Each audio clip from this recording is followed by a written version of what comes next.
We've got a disturbing story now, a bullying story. This is a story of an 11-year-old lad who lost his finger after being attacked by bullies. And the whole story's gone viral after his mother posted a GoFundMe page asking for donations to give him a prosthetic finger. We'll tell you how that happened shortly. Yes, thousands of pounds have been donated after many people have been touched by his story, including the Education Secretary, who shared his own stories of being bullied as a child over the weekend. And today, boxer Anthony Joshua and footballer Jadon Sancho have been reportedly sending messages of support. That's according to the boy's mother. So in the studio now, Tessy Ojo. Tessy's the boss of anti-bullying charity, the Diana Award. Tessy, thanks. It's good seeing you. It's sad that we have to talk about another one of these stories. The lad in question is called Raheem. Can you tell us what happened? Well, what we've seen so far is this young boy had experienced bullying in school because of his race, and this had been repeated. Obviously, we know that bullying is when something's repeated, so it's not a one-off incident. And that finally led to him losing a finger, which is absolutely Do we know awful. how that happened? We don't have the details just yet. I know his mother has posted a story on social platforms around this, but it was, again, we know from experience, from the work that we do at the Diana Award, that bullying happens because someone perceives you as different from them, different from the norm. And in this particular case, we don't exactly know the details of it, but his mother has said it was racist bullying, and that has absolutely now led to him losing a finger. Yeah, so I think the allegation was that he was suffering racist bullying and also comments about his height, and he was trying to escape from the bullies when he got caught on a fence. That's the allegation. It's all under investigation. We should stress that. This is just the word of the mother. No reason to doubt it, of course, but, you know, that's not for us to say. And, you know, understandably, everybody has just reacted in outrage, but also in a positive way, would you say? Yes, it's great to see the public support him, but ultimately, he's 11. No young person should ever have to feel experiences. No young person, you know, our schools should be a safe place. Young people deserve to go to school to learn. I think there is a failure of systems here where a child should be protected in school.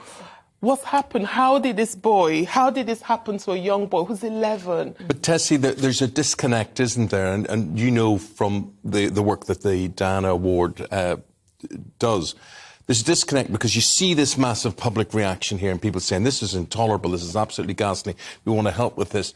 And yet, so we just have to assume most people are against bullying, but yet there must be these bubbles where it is allowed to flourish and people turn a blind eye to it. Absolutely, and that's for us at the Diana Award. This is why it's so important that both teachers and students get training. It's so important that we understand how important it is that children feel safe at school. Yes, there's an outrage now because we all know that this is wrong. But what happens when children go into school? As parents, as grandparents, whatever our response, how are we talking about the values of respect and kindness? How are we pushing these values down so that young people understand that, look, we have to respect each other. We cannot go into schools and it's not free for all. You cannot be unkind to people because there's repercussion. It has consequences. Tessy, I'm touring schools at the moment, and you know, one of the first things I try to get to the bottom of is, does this feel like a kind environment? Does this feel like children are happy here? But it's almost impossible to say there's no bullying in any school. And I think it's sometimes very easy to blame schools, to blame institutions for not making it a safe environment. At the end of the day, you know, parents have to take responsibility. 100%. And quite often, I think, in these but you would be horrified if, as a mother, as a parent, your child was involved in this. So I wasn't criticising teachers so much there, as we all say, oh, that's terrible. But then if my little Johnny is leading the charge against all of this, that reflects back on you as a parent. But I think there's always a risk that these children who are bullies have got things going on at home as well.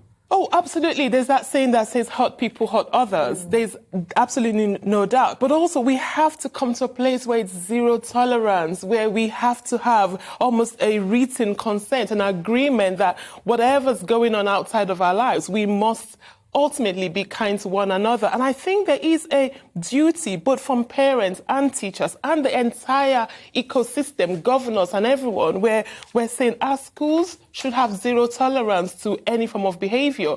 Young people deserve to go into school to learn and not to be afraid. We know that 1 in 2 children experience bullying, and that's just not right. Well, what is right? Like, Tessy, I'm going to ask you something quite controversial, right? This is to do with me, right? And through life, I have been bullied, but I know how to deal with it. I know exactly how I deal with it. I know how to learn how to deal with it from my growing up in Belfast.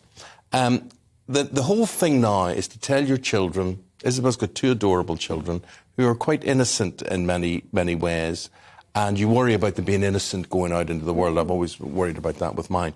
And they're taught at school to be kind. My point is, not everybody else is kind. And if you teach your kids to be too kind, surely then they become victims. So my dilemma is, see, you're shaking your head there. Yeah. Right, okay. Right, what's your... So I get what you mean, but I think that we cannot go around telling people to reiterate that cannot happen. This is where I talk about if we all collectively understand the impact of bullying, if we educate. Sometimes people, I know from our work at the Diana Award, that sometimes young people say, I didn't realise what I was doing was going to have this effect. If we educate young people are incredible when they understand. They are peer educators. They can educate their peers. They can deal with it in a way that, in a vernacular that their peers understand. But if we both train young people and teachers and the entire ecosystem, then we create a system that becomes kind, and it doesn't rely on the one kind person to create the atmosphere that works. So it's for us at the Diana, we believe it's about the collective. Everyone needs to be bought in, but also there has to be an agreement, a consent that says zero tolerance. Absolutely zero. Because if that happens, then it means that even as a parent, you know that if your child is the bully, there'll be consequences. It allows all of us to talk to our children. Even if your child is the bully, you're saying to that child, you cannot go into school to do this because you get kicked out. Okay, Tessy Ojo, fascinating talking to you. Tessy is the Chief Executive Officer of the Diana Award charity. Thank you for having me. No, thank you very much. And we send our best wishes to Raheem Bailey as well. What a brave chap, and all the support coming out is actually really uplifting, I think, and it just goes to show that we all stand up and speak up for people when they are bullied, and great that happens, actually. I think it's a great thing.